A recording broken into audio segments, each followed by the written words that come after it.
अश्वत्थ वृक्षाखाली home हवन केले असता महायज्ञाचे पुण्य प्राप्त होते. अश्वत्थाला जेवढ्या प्रदक्षिणा घातल्या असतील त्याच्या दशांश हवन करावे. हवनाच्या दशांश ब्राह्मण भोजन घालावे. हे सर्व केल्यानंतर व्रताचे उद्यापन करावे. सोन्याचा अश्वत्थ वृक्ष विधीपूर्वक ब्राह्मणाला द्यावा. सवत श्वेतधेनूचे ब्राह्मणाला दान द्यावे. अश्वत्थाखाली तिळाची रास करून वस्त्राने ती झाकावी व ती ब्राह्मणाला दान द्यावी. असे हे अश्वत्थाचे महात्म्य नारदांनी ऋषींना सांगितले. तेच श्रीगुरूंनी गंगाबाईला सांगितले. मग श्रीगुरु तिला म्हणाले, अश्वत्थाचे महात्म्य असे आहे. ज्याच्याजवळ भावभक्ती आहे त्याला शास्त्रोक्त फलप्राप्ती होईल.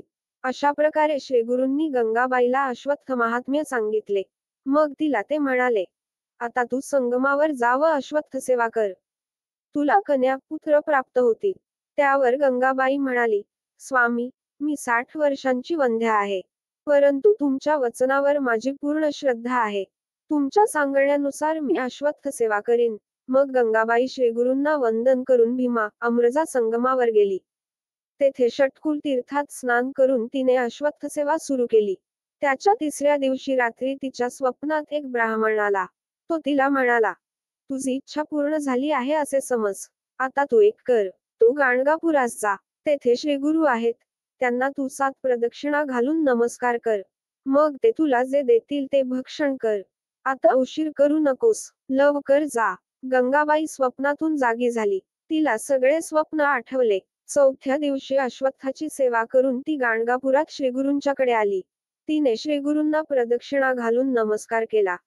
श्रीगुरूंनी प्रसन्न हास्य करून तिच्या ओटी 2 फळे घातली व तिला ते म्हणाले, तुला मी कन्या आणि पुत्र दिले आहेत. तुझी इच्छा लवकरच पूर्ण होईल. श्रीगुरूंनी सांगितल्याप्रमाणे गंगाबाईने व्रताचे उद्यापन केले. दानधर्म केला आणि काय आश्चर्य! त्यात 60 वर्षांची ती वंध्या गंगाबाई ऋतुमती झाली. चौथ्या दिवशी सुस्नान करून ती आपल्या पतीसह श्रीगुरूंच्या दर्शनाला गेली.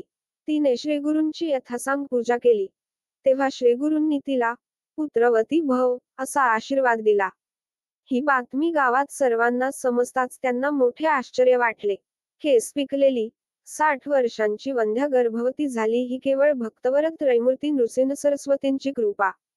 त्यांची मनोभावे सेवा केली असता अशक्य काय, याची सर्वांना खात्री पटली. सोमनाथालाही खूप आनंद झाला.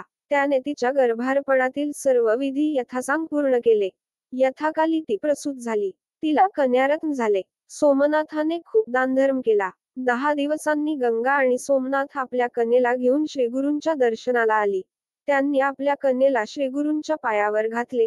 तेव्हा प्रसन्न झालेल्या श्रीगुरूंनी आशीर्वाद दिला, ही तुमची कन्या शतायुषी होईल. हिला परमज्ञानी पती मिळेल. हिला सर्व प्रकारची ऐश्वर्ये प्राप्त होतील.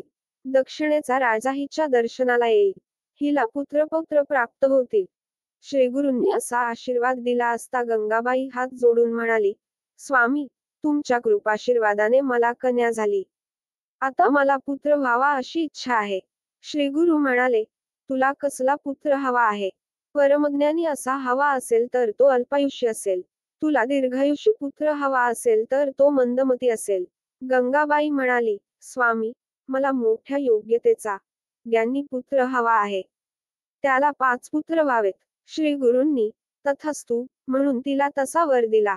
गंगा आणि सोमनाथ यांना अतिशय आनंद झाला. ती मोठ्या समाधानाने परत गेली. पुढे यथावकाश सर्व काही तसेच घडले. गंगाबाईला ज्ञानी पुत्र झाला. कन्येचेही भविष्य खरे ठरले. तिच्या पतीने मोठमोठे यज्ञ केले म्हणून त्याचे दीक्षित असे नाव सर्वत्र झाले. श्री गुरु कृपा अशी आहे, जेथे श्रद्धा आहे तेथे फळ आहे. म्हणून सरस्वती गंगाधर सांगतात, लोक हो. श्री गुरूंची मनोभावे सेवा करा म्हणजे सर्व इच्छा पूर्ण होतील. लाईक करा, सबस्क्राईब करा.